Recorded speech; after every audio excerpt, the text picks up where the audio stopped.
Well, good morning. I thought that it's been quite some time since anybody's had a chance to see me make coffee the old-fashioned way. Long time ago when we made coffee, we did not have filters and we didn't have, drip makers and we didn't have espresso machines and all that deal. All we had was really the water and the vessel that we placed it in mixed with the beans. And so this is what I have, and I wanted to bring it back out for your remembrance. This is a device called a Turkish Ibrik. It was a gift for me that I received some years ago, and you can see the beauty of it. It's hollow on the inside, doesn't have anything in there except for more beauty. And the way it functions is you take your coffee beans, which I'm going to demonstrate for you now. You put them into a grinder, and I'm not going to clean it out because it's already got the beans in it from before. These same beans. These are Vietnam de Lat, which is a medium roast, a small lot coffee from Starbucks, but you can use any coffee that you like. You can use beans that are dark roast, preferably. These are medium roast.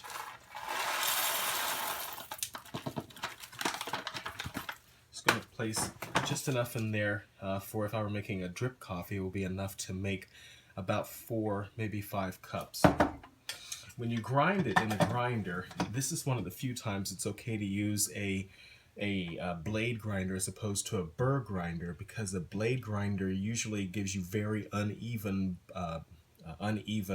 chopped up beans. But in this case, since we're going to make it into a near like a powder, it's okay. So we're not going to worry about it this time.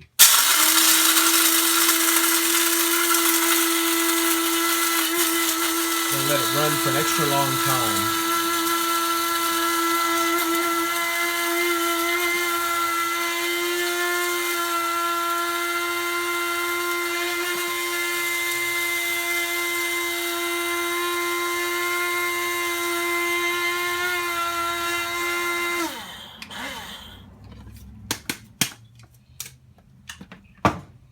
So what you'll see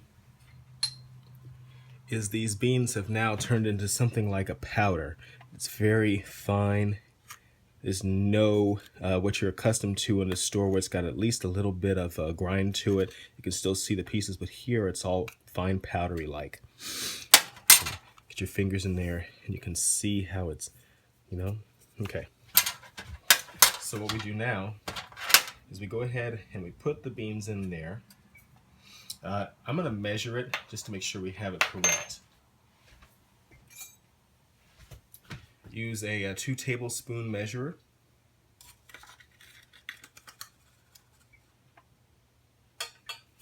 Put it directly into the Ibrik. And then you put equal amount sugar. I'm going to use a raw sugar in this case. Typically I would use a white sugar because it's more already ground. But this time we're just going to try raw sugar and see how that comes out. Take some nice clean water and you pour that in there so it covers all of your goodness in there. You want to fill your Ibrik up about halfway. And I close the lid. Alright, so let's see what happens.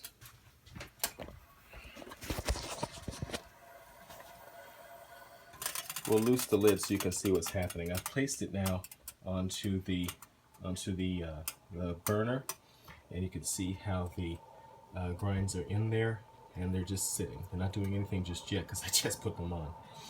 But over time, what will happen is this will start to bubble and perk and do some things like a percolator. You've seen percolator coffee pots before. It's nothing to get frightened of. You just have to be aware of what you're doing. I'm going to move it this way so I can have room to function. So I put it directly onto the burner, heat transfer, and heat these beans up. So what it's doing is it is actually going to, instead of us using a filter, instead of us using a means of separating the beans and the sugar from the water, so that you're drinking the filtered coffee and having a normal coffee experience, we're getting fancy with it. And what they're doing is, don't be frightened by this piece right here. All that is just where the grass has oxidized. Nothing to be afraid of. So, I'm sorry, where we were is the beans are going to percolate. And when they percolate, it actually causes the mixing that you would have when you have an espresso. So what happens is with an espresso, you add water to the beans that are similarly powdered, and it forces it into a small container similar to the bell-bottom shape of this device. And it doesn't have anywhere to go, so it just creates a pressure. It just presses the water through it at a high rate of speed, but the beans are so compressed that it extracts the flavor in a very violent manner and makes your espresso that you enjoy for your lattes, for your cappuccinos, and so forth. But in this case, we're not making an espresso, we're instead making a Turkish coffee. So instead of extracting the beans from the water, you're actually working the two together, and it's going to create little bubbles. If you look closely, you can already see the beautiful colors that the beans are making in there. These beans have made a nice color palette. You can see how the dark, rich tones of earth are shown in there, which is a beautiful thing when you think about it, because it's a little bit like drinking of the earth, because it just tastes great. Because when you have good beans, you can understand where the beans came from just by their flavor profile. Some coffee nerds will say things like it has an earthiness to it, it has a fruit overtones, it has a chocolate undertones, it has a brightness to the palate, all those fancy terms. You can do with it what you want to, but okay, here we go. Okay, so we have to watch it carefully. We don't want it to go too crazy because it will bubble up and fly right on out of the car. I mean, right outside the Ibrik. So you see how it took that and it just came up really quick.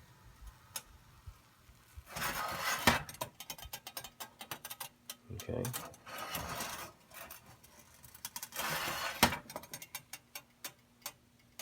So we repeat this motion several times.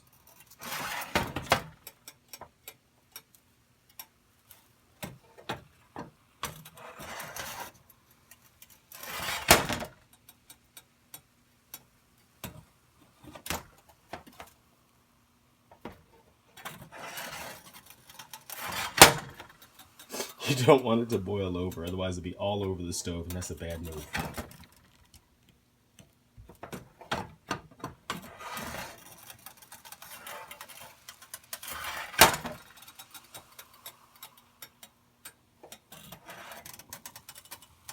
Just put the edge of it on there. You can see the violent mixing of the beans in there.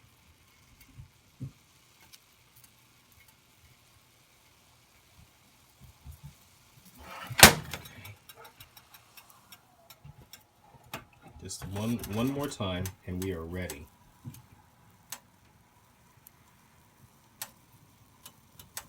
See how it does? Look at the beauty.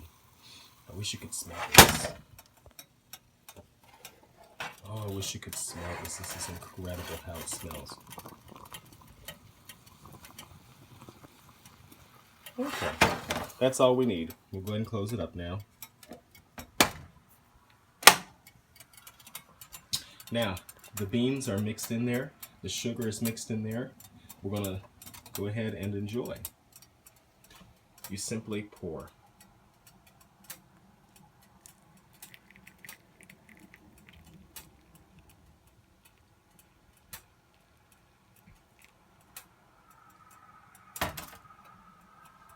We'll give it a second to settle. Look at how the steam comes up off of the Ibrik. Out of these are Demitasse cups. These are actually handmade cups that were brought back from Israel. A friend of mine, or an acquaintance of mine rather, went on a pilgrimage to Israel and asked if there was anything I could bring back for it. And I said I would love to have a Turkish Ibrik, not taking them seriously, but they actually did come back with it. And this is the result. You can see how it's how these insulators actually have etchings on them as well that match the serving platter. Okay. And we are now ready to enjoy.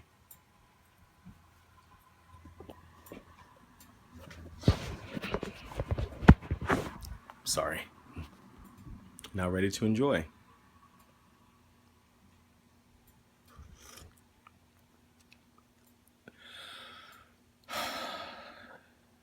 That's how coffee should taste. Sweet, rich, flavorful, perfect.